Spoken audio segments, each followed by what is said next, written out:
Last year lang po yung nagpa-take off lang po ng ano. Opo. And then additional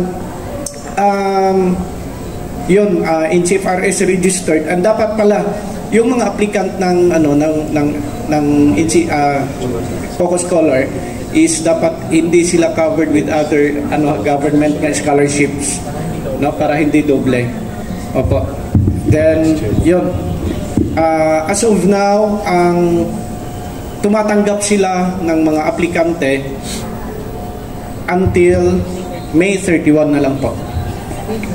May 31. As of the moment po, pila na ang nag-apply? So far po, hindi pa po nakapagbigay po ang CHED. Kasi this program is under CHED.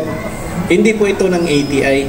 Okay. Nasali lang po ito sa amin. Pero yun yung mga offer courses po na binibigay po ng CHED. But as of now, wala pa po silang update kung ilan na ba po yung mga applicant. But last year, 400 plus hanggang nag-150 na lang po yung naiwan na nag-qualify. Okay, clarification lang sir. School year 2023-2024, ang nag-apply is 400 ang nahabilin, nasa mga 150 na lang. Meaning, nahabilin? Sila itong nag-final lang yung nag-qualified. Na scholars na din siya? Yes, enrolled. Nga naka-first year na? Yes po. Okay. Sige. Unsa pailain nga, aside sa tuition fee, of course, mga isimsis man, no? Tuition fee, other, like, allowance, I don't know kung na-mention na wala ko nung allowance, yes, may stipend, miscellaneous fees, total cost per semester is 35,000 per semester. Okay. Then, per student. As a whole, 70,000 po yung matatanggap po ng bata plus book allowance. Tapos di ba scholars man ang mga nasa government, mga state universities and colleges. So sa ato pagka nang amount with cash assistance, kumbaga stipend po, allowance kumbaga. Food, yun. Educational tours, yun, transportation, mga small projects, medical insurance, yun, communication. How the program makes sure na kanang ang cash is talagang magamit dito sa tawag ini school related tawag dito mga program. Yun ginagawa po sa amin sa ATI yung sa Easy Agri namin, may sarili silang ATM card, binibigyan to na deposit po namin. Pero doon po sa sa CHED parang same pa rin, parang gano'n, mag-open sila ng ATM account. Doon sa awareness ng program natin, yung level of awareness among fisher folks, among mga coconut farmers nato. Coconut farmers. Paano, unsa ninyo ginahimo na ma-disseminate ang information, especially katong nasa mga far-flung areas? Okay po, nagkakandak po tayo yearly ng information caravan for provinces. Okay. Doon po, actually, this is our 3rd year na nagkakandak po tayo ng info caravan intended for the coconut farmers region-wide. For the school year 2024-2025, pinaka-caravan na po? 6 last year, then this year another 5 batches na naman. So yung mga main provinces talaga natin like De Oro, Oriental, tapos na last year.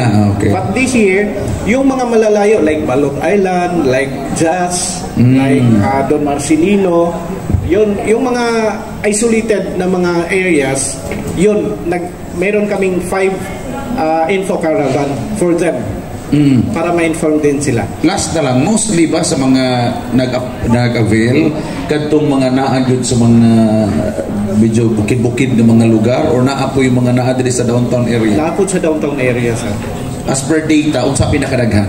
Usually yung mga cooperatives na under coconut, and also ang PCA kasi meron din silang mga organizations na organize po per municipality.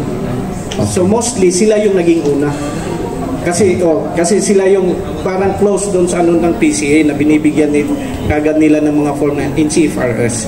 The rest of that, lahat po ng mga programs under doon sa 60 national agencies, hindi ka po makaka-avail kapag hindi ka in CFRS registered. Yun talagang pinaka main requirements to avail such program from the 16 national agencies. Thank you.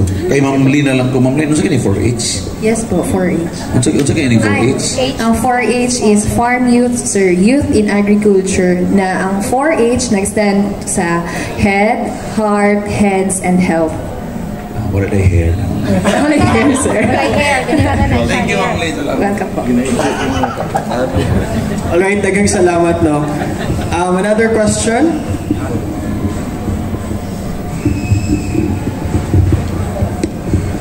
Okay, good morning po. Like for example, naanadaan existing scholar ang kanang anak sa farmer. Like for example, sa Moa sa Caraga, Davao Oriental, na ay gina-offer no sa mga gamay lang kayo nga kanang walay mga trabaho gyud or mga farmers no nga naay sila IP scholars. So qualify paghapon na sila sa scholarship, so check kung naanadaan existing nga scholarship nag-offer sa ila.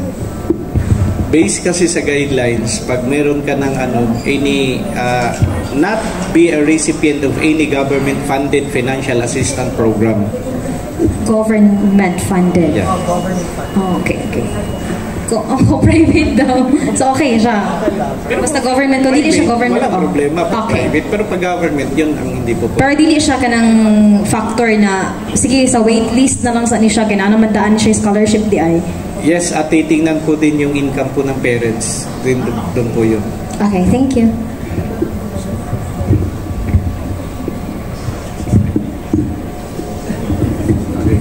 Alright, good morning po. My name is Albert Cabatlao. I am from intern po of Radyo 5. Ako butang sa akong kapitri.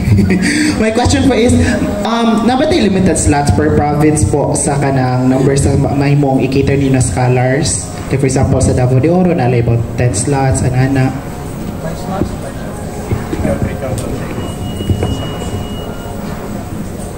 Okay, para sa slots no, wala mi kanang allocation kanang per province yun. So mahulog siya nga kung isa to qualified, open siya for all provinces in Davao region.